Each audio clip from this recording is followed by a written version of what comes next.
Hola, hola les amis et bienvenue sur El Tarot de Malou. Dans cette vidéo, on va regarder votre horoscope pour la semaine qui arrive, à savoir du 20 au 26 janvier 2025. Comme toujours, ne prenez que ce qui vous parle, ce qui vibre avec vous, ce qui vous permet d'avancer.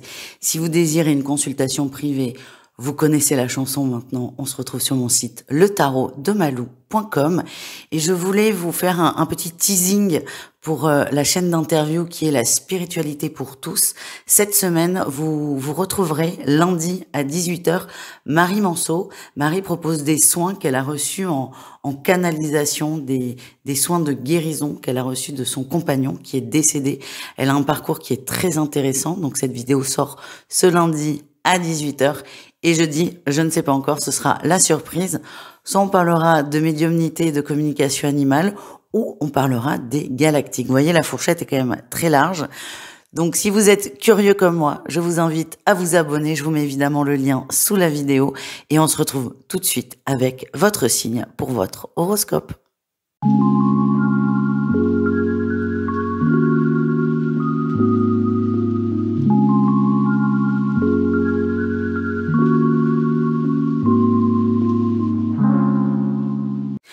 Les cancers, coucou, j'espère que vous allez bien et c'est parti pour cette nouvelle semaine. En énergie principale, on a la 8 de denier. On a envie de s'investir, on a envie d'aller plus loin et on a envie surtout de s'investir sur le long terme. Donc vous aviez peut-être une vision assez serrée sur la semaine ou le mois et là vous essayez de voir beaucoup plus large et ça vous débloque beaucoup de choses, hein. C'est vrai que quand on sait ce qu'on veut faire dans un an, ça nous permet de mettre plus d'actions sur le long terme en place.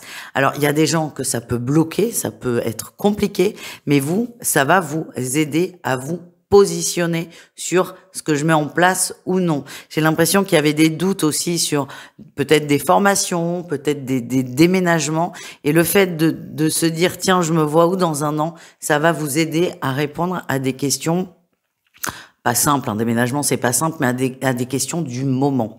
En atout, on a les amoureux. Vous choisissez, vous savez, oh là, elle est magnifique au soleil cette carte. Vous savez ce que vous voulez, vous allez vous positionner, vous allez vous choisir. Alors, vous avez le droit de changer d'avis en cours de temps. On est vraiment sur du long terme, là. Vous avez le droit de changer d'avis, vous avez le droit de changer d'objectif, vous avez le droit de changer de rêve. Mais là, vous savez aujourd'hui où est-ce que vous voulez aller. Et ça, c'est quand même une grande force. Le défi, le challenge, il est pas anodin. Vous avez peur de vous planter. Donc, il y a un manque de confiance en soi, un manque de projection peut-être pour certains. C'est ce qui va vous faire douter.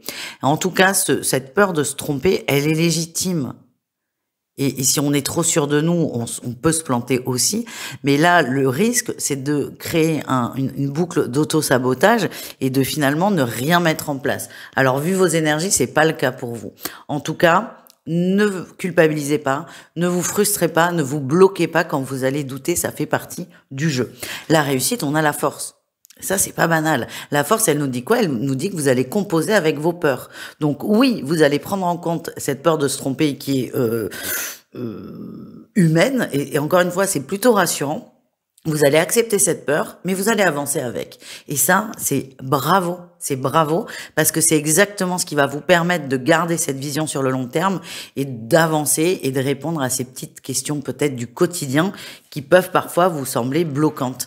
Là, vous êtes vraiment dans j'avance, mais j'avance les cancers avec intelligence et je m'écoute. Donc bravo les amis.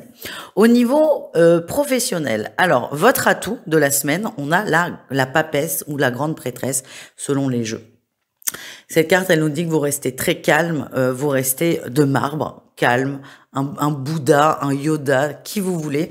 Vous êtes calme, il n'y a jamais un mot plus haut que l'autre, c'est très bien.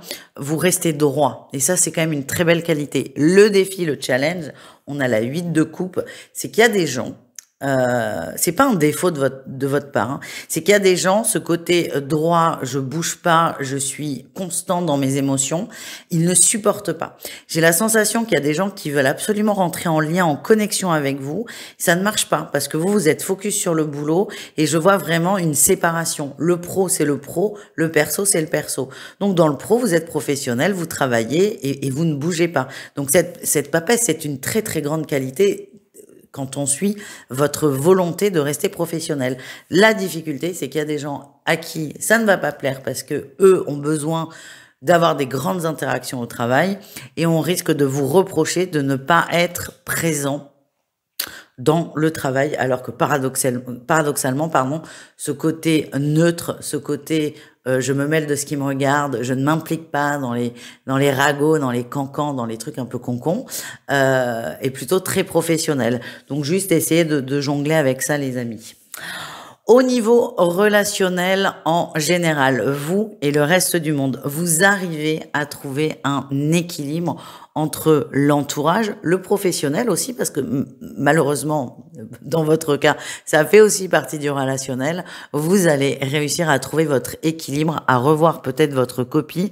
Et j'ai la sensation, même si c'est pas une carte qui parle de ça, mais on me l'envoie, que parfois vous allez faire des efforts pour ne pas contrarier l'entourage. Le défi, le challenge, on vous donnait vous donnez l'impression. Je veux pas que vous vous remettiez en question. C'est pas le but de cette vidéo.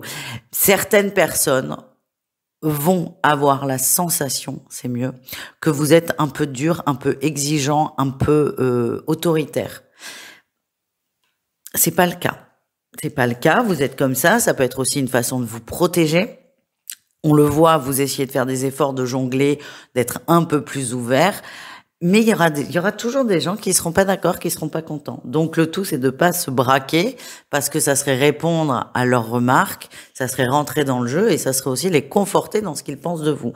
Donc là aussi, il y a peut-être un travail à faire sur, ok, je fais des efforts, mais je me fous aussi de ce que pensent les gens de moi, je fais comme j'ai envie. Voilà les amis. On termine avec l'amour, le sentimental, 3 cas de figure. On commence avec les triangulaires et alors ça colle énormément avec la guidance générale. On vous conseille de visualiser votre relation sur le long terme et d'écouter ce que vous ressentez. Je sens des triangulaires où il y a beaucoup de questions, beaucoup de doutes. On n'est plus aussi serein qu'on l'a été il y a quelques jours, quelques semaines ou quelques mois. Et pour vous aider à pas avoir la réponse de si ça va marcher ou pas, parce que je pense qu'au fond de vous, vous la connaissez, mais pour vous aider à vous positionner et surtout à vous reconnecter, c'est simple, c'est est-ce que cette relation, vous la visualisez dans 1 an, 2 ans, 3 ans? Ça va déjà vous donner des éléments de réponse. Parce que souvent, on sait. Donc le conseil, les triangulaires cancer, visualisez votre relation dans quelques mois, quelques années, et ça va répondre à tellement de questions en fait. Donc si vous êtes joueur, n'hésitez pas à faire ce petit jeu intellectuel. Les couples cancer, très précis comme message, il y a des soucis au niveau professionnel ou financier. Il y a des soucis matériels qui entachent quand même vachement la vie de couple. C'est compliqué. J'ai l'impression qu'on a affaire peut-être à des vieux schémas de couple. Je m'explique, où c'est très cliché. Donc, si ça vous parle pas, ça sert à rien de vous énerver. Ou c'est l'homme qui doit régler les problèmes financiers et qui ne doit pas impliquer sa femme dedans. J'ai cette sensation que ces problèmes d'argent, ces questionnements, ces questionnements et la résolution des problèmes ou du problème, le fait d'en parler, ça ne va pas du tout aider. Et ce que je ressens, c'est que on a quelqu'un qui veut tout gérer tout seul. Alors je dis l'homme parce que cliché, mais ça peut être aussi la femme ou 2 femmes ou 2 hommes, peu importe.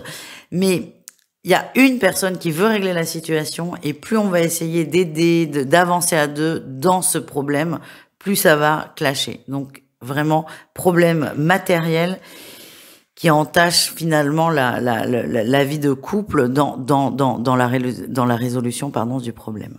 Je sais pas si c'est très clair, mais je sais pas, bon, vous me direz. Les célibataires, cancer, il y a un petit coup de mou là, au niveau sentimental, on est un peu perdu, on sait pas trop où on va. Ce qu'on vous dit, c'est vous avez tous les outils, vous avez une superbe boîte à outils, vous avez tous les outils pour dépasser cette période un peu sombre, un peu triste, un petit coup de spleen. Voilà les amis, je vous fais des gros bisous, je vous souhaite une excellente semaine et je vous dis à tout vite. Ciao!